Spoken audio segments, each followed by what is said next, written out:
Kia ora, this program is brought to you by Wellington Access Radio. Wellington Access Radio, make your voice heard.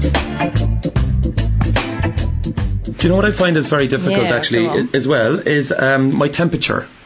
It fluctuates, and if I get my body core temperature right, I can sleep for ages. But if it's, I find myself getting really, really, really, really hot, and if I've got somebody in the bed with me, she generally gets a bit ticked off because she's like, going, "What are you doing there? You're boiling an egg." Really? You know, well, okay, I don't have a solution for that. I'm sorry. I don't know. It's like I don't know what's going on inside of me. Blanket off. Yeah, take a blanket off. But I've got the most measly shite blanket you could possibly imagine. Like, you know, that's very interesting. Warehouse's finest $10 duvet. You know, that's me all the way. But I can't explain that one. Have you seen a doctor about it? That's what everybody keeps telling me. Everybody says, you know, I don't know. I've got to go and check them out. Like, but doctors are expensive. Yeah, they are here. That's true. That's the thing, you know. Like, but yeah, it's something definitely like it's good to get these opinions and how you know there's alternatives out there to actually even doing your regular sleep where you just this is your traditional lay yourself down there, conk out for a few hours and wake up. So there is alternatives. But it takes the pressure off. What will happen is when you find something that can get you into a deep restful state, you're saying to yourself effectively, I'm going to bed to be resting.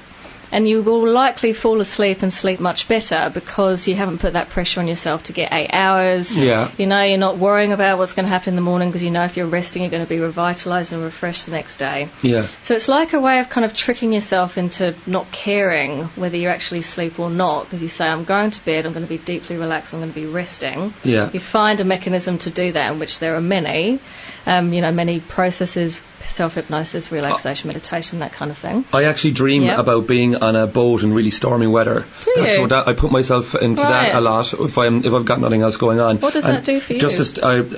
Just gives me that cozy feeling, you know. Stormy weather, really. Stormy weather really does it for metaphor. Me. And I do that, and it distracts me from all the other thoughts that are just nagging. Yeah. So focusing on one thought, it really does work. So the whole counting sheep thing has actually got some validity. It's like being able to focus on just one idea. It's not just Kiwis that do that. Yeah. I could get really crass here, but I won't.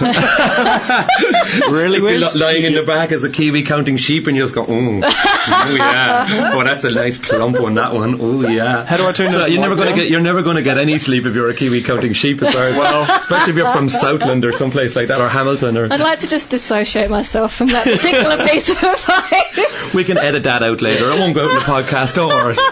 Yes, don't worry. So that's just a way of taking the pressure off, and I think, in my experience with clients, it can work really, really well. Okay. It's like another choice. Yeah. So for yourself, how do you get to sleep?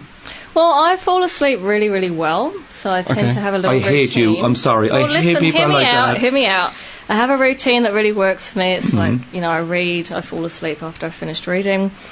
The thing that I probably struggle with a bit more is waking up early like you, or waking up in the middle of the night. So I get myself back to sleep by doing some relaxation, some meditation. Yeah. Okay. And it really does work, because even if I don't get fully back to sleep, I still wake up feeling quite rested, so it's really good. Can I ask you, do you have any kids or anything? No, I don't. I live with my partner, but we don't have kids. Yeah, but that would be an interesting step for you if you did, because the waking up in the middle of the night is a major part of that, isn't it? Yeah, and most of my friends back home in London, they're all young parents, and it's the sleep deprivation thing that really gets to them. Yeah. And it's not just about actually being woken up, but when you're a parent, you program yourself to wake up to the sound of a pin dropping, That's right, you're hyper alert. And it's not a good state to be in, I guess, is it? No, but once again, the whole thing about focusing on resting is about having another choice to revitalise yourself.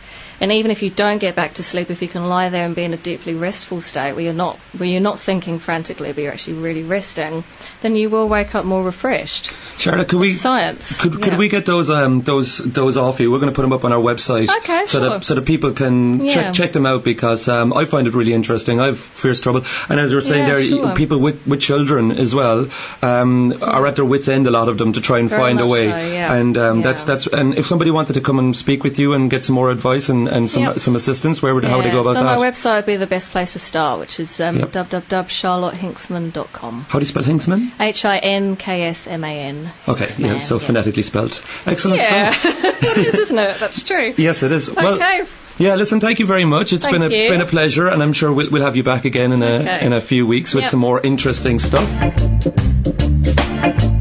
That program was brought to you by Wellington Access Radio. Get your voice heard.